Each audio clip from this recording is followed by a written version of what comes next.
منظر القمامة في منطقة جليم بمحافظة الإسكندرية، ولأنه منظر لا يصح أن يكون موجودا في أحد أرقى أحيائها. وبعد محاولات عديدة من سكان المنطقة مع الحي والمحافظة للمطالبة بإزالتها باستمرار، والتي باءت جميعها بالفشل طبعا دليلا على استمرار وجود القمامة بالمكان، قررت اللجان الشعبية بالمنطقة جمعها في أكياس ووضعها على أحد السيارات. ولكن أين ذهبوا بها؟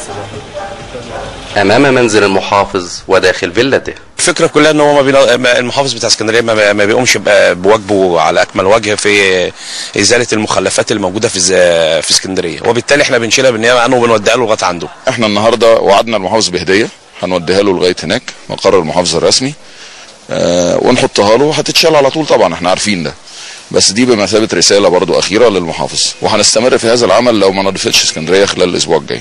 هذا التصعيد من قبل اللجان الشعبية سبقه عدة وقفات احتجاجية للتنديد باستمرار مشكلة القمامة، إلا أنه لم يصدر أي رد فعل من جانب الأجهزة التنفيذية بالمحافظة، واقتصر اهتمامهم على الشوارع الرئيسية وأهملوا الشوارع الجانبية. الزبالة دي بتتعمل، مفيش أي عربيات بتيجي أساسا، بتيجي بالأسبوع ل10 أيام عبال ما العربية تيجي. زي ما أنت شايف تقعد تتحط الزبالة هنا، تتحط الزبالة هنا، تبقى جبل. احنا نشوف حد يجي يشيلها وحد يبقى مسؤول عن الزبالة دي. مفيش اي دولة متحضرة فيها المنظر ده. انا كل اللي بطلبه انه تعالى تعاون معايا، تعالى نزل الناس بتاعتك اللي قاعدة في المكاتب تنزل تتعاون، يقول لي حلول، لو مش عندوش حلول يروح.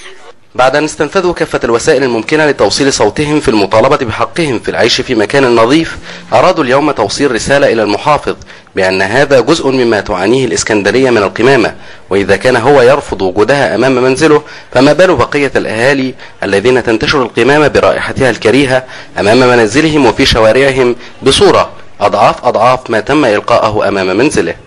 عبد الرحمن أباظة، هنا العاصمة.